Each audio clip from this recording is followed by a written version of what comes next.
And you know, Alan, you and I both love movies. You and I both love movies. I was just at the movies yesterday. Do you know something? You don't actually own the movie you just bought. Okay. With the exception, I bought a lot of movies. I don't own them. 69. Well, from the Hollywood Reporter has a story here. We have to close the ad. From the Hollywood Reporter, you don't actually own that movie you just bought. A new class action lawsuit targets Amazon.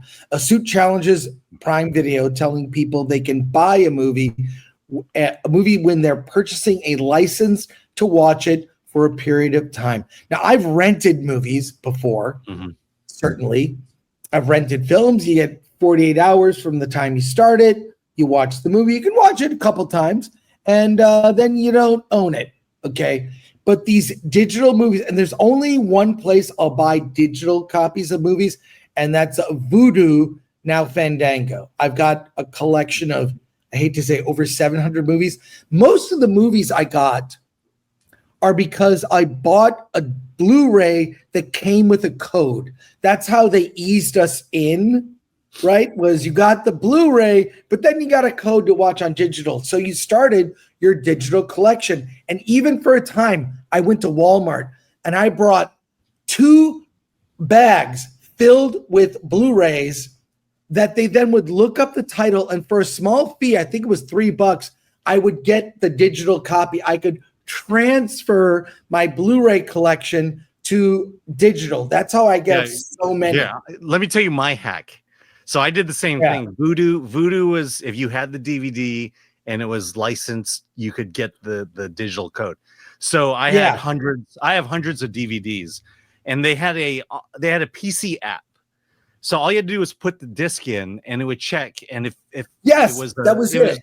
It was $1. It was $9 for $10, or it was $10 for $9. So I went through all my entire DVD collection, got all of those, paid $1 each, and then what I did was I went to the library. Yes, and I borrowed movies from the library, and they got the license for it. Okay, so I did the same kind of thing. I think it was like $1. It was whatever. Super cheap. It was worth it. Yeah, but I think you could upgrade if you had standard def version of the movie. You could upgrade for like $3. Anyways, I did this like 10 years ago, more than 10 years ago. Me too. Yeah, it was probably like 15 years. I did this, and then I had this huge collection, which I still have. I have noticed some movies have dropped off. It's weird, and that hack only worked with all movies except, you know what studio it didn't work on? Warner Brothers. Take a guess. Disney. It wouldn't work with Disney movies. Yeah. They would not allow that. Anyways, this story from the Reporter, you have notes, Alan? Yes, I do. Let's hear it. Here we go. A new class action lawsuit accuses Amazon of misleading customers about digital movie and television purchases, arguing that users don't truly own what they buy. The suit filed in Washington federal court claims Amazon's buy option is deceptive because it actually provides a revocable license. Plaintiff Lisa Reingold says that she spent $20.79 on Bella and the Bulldogs Volume 4, only to lose access later. The complaint calls Amazon's process a bait and switch, stating that the company advertises purchases as permanent. The warning is buried in the very bottom of the screen in font that is considerably smaller than the other text. The case underscores a broader problem in digital media where content vanishes when rights expires, affecting platforms like Apple and Google. Consumer frustration has fueled stop killing games and renewed interest in physical media, with DVDs offering permanent ownership. Amazon defends its practice, previously arguing that buy simply means it means a right to use the content, not perpetual ownership. However, new California legislation bans labeling a transaction as a purchase unless it grants unrestricted ownership, which could strengthen the lawsuit as the complaint continues. Amazon does not meet the standards set by the statute for a clear, conspicuous notice, setting up a legal battle that may redefine how streaming platforms sell digital content. This is horrendous. This is why people are going back to physical media. Get your 4K Blu-ray, get your PS5 like I have. That's how I watch my 4K Blu-rays. Okay, I also have a Blu-ray player in addition. I've now gone I did a purge way back when and got rid of almost 1,000 DVDs. And now in the last few years, several years, I've been rebuying classics for my collection.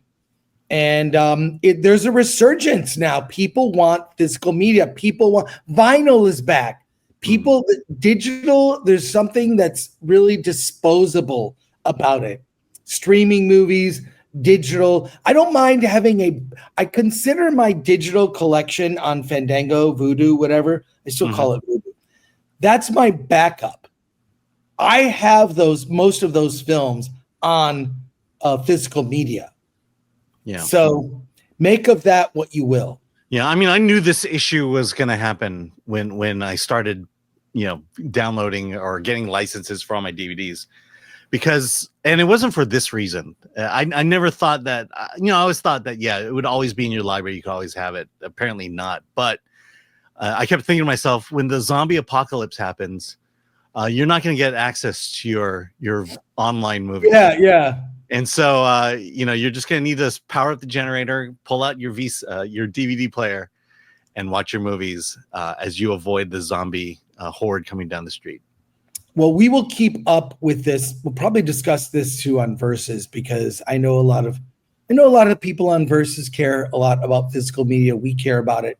So that's look, I still buy digital every once in a while. I do not use Amazon. For this reason, I don't use Amazon, but I 4K Blu-ray, best way to go. Yeah, do you use movies everywhere, by any chance?